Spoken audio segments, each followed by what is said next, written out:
Let's say we have the repeating decimal 0.4008, where the digits 4008 keep on repeating. So if we were to write it out, it would look something like this: 0.400840084008, and keeps on going forever.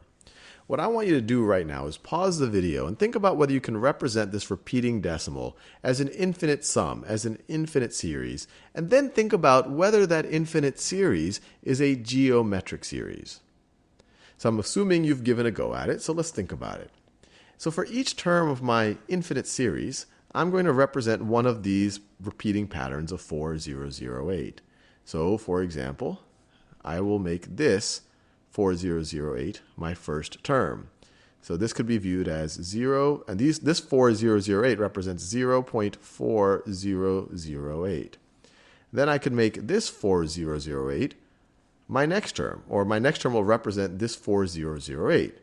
And that means it's 0, and this 4008 is the same thing as 0.0000408. And then this next 4008, well, that represents 0. And we have 8 zeros, 1, 2, 3, 4, 5, 6, 7, 8, 4008. 4008. And then we would just keep on going like that forever. So we're just going to keep on going like that forever. So hopefully there's a pattern here. We're essentially throwing 4 zeros before the decimal every time. And we could just keep on going like that forever. So this is an infinite sum. It's an infinite series. The next question is this a geometric series? Well, in order for it to be a geometric series, to go from one term to the next, you must be multiplying by the same value, by the same common ratio. So what are we multiplying when we go from 0.4008 to this one right over here, where we add 4 zeros before the 4008? What are we multiplying? Well, we move the decimal 4 spots to the left, so we're multiplying by 10 to the negative fourth, or you could view it as we're multiplying by 0.001. Sorry, one more zero, 0.01. 10 to the negative 1, 2, 3, 4. To go from here to here, well, same thing. Move the decimal 4 places to the left. So once again, we're multiplying by 0.0001. And so it looks pretty clear that we have a common ratio of 10 to the negative fourth power.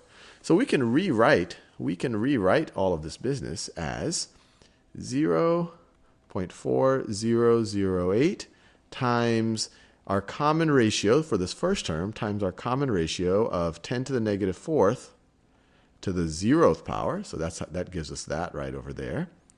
Plus 0.4008 times 10 to the negative fourth to the first power, and that gives us that value right over there, plus 0.4008 times 10 to the negative fourth to the second power, and we keep on going. And so in this form, it looks a little bit clearer like a geometric series, an infinite geometric series. And if we wanted to write that out with sigma notation, we could write this as the sum from k equals 0 to infinity. To infinity of, well, what's our first term going to be? It's going to be 0.4008 times our common ratio, which we could write out as either 10 to the negative fourth or 0.0001. I'll just write it as 10 to the negative fourth. 10 to the negative fourth to the kth power. To the kth power. So the next interesting question, this is clearly can be represented as a geometric series, is, well, what is this sum? You might say, oh, that's just going to be 4008 repeating over and over. But I want to express it as a fraction. And so I want you to pause this video, use what you already know about finding the sum of an infinite geometric series to try to express this thing right over here as a fraction. So I'm assuming you've had a go at it, so let's think about it. We've already derived in previous videos that the sum of an infinite geometric series, and let me do this in a neutral color.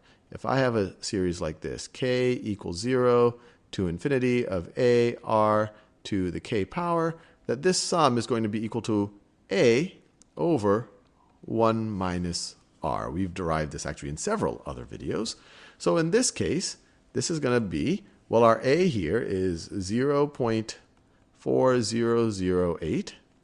And it's going to be that over 1 minus our common ratio. Minus, and I'll write it like this, 0.0001. 1/10,000th. So what's this going to be? Well, this is going to be the same thing as 0.4008. If you take 1 minus 1/10,000th, or you could use this 10,000 10,000ths minus 1/10,000th, you're going to have 9,999 over, or 9,999 10,000ths. 10,000ths. Once again, you could view, let me write this out just so this doesn't look confusing. 1 is the same thing as 10,000 over 10,000. And you're subtracting 1 over 10,000. And so you're going to get 9,999 over 10,000. And so this is going to be the same thing. This is going to be the same thing as 0.4008 times 10,000. So times 10,000 over 9,999. Well, what's this top number times 10,000? Well, that's just going to give us 4,008 over 9,999. 9,999, and we've just expressed that repeating decimal as a fraction. So we have succeeded, and you might say, well, maybe we can simplify this thing. And so let's see, if this is already a fraction, so we've already kind of achieved it, but if we want to get a little bit simpler, see if we add the digits up here, 4 plus 8 is 12, and 1 plus 2 is 3, so this up here is divisible by 3, and this down here is clearly divisible by 3, so let's divide both of them by 3. So 3 goes into 4,008. Let's see, it goes into 4 one time. Subtract, you get a 10. 3 times 3 is 9. Subtract, you get another 10. Goes into 3 times. 3 times 3 is 9. Subtract, bring down an 8. 3 goes into 18 exactly 6 times. So our numerator is 1,336. This is no longer divisible by 3. The sum of the digits is not divisible by 3. It's not a multiple of 3.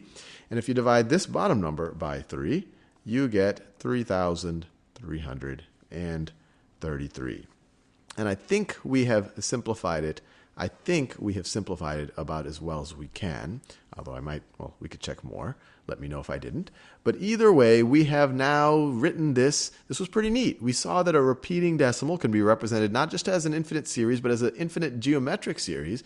And then we were able to use the formula that we derived for the sum of an infinite geometric series to actually express it as a fraction.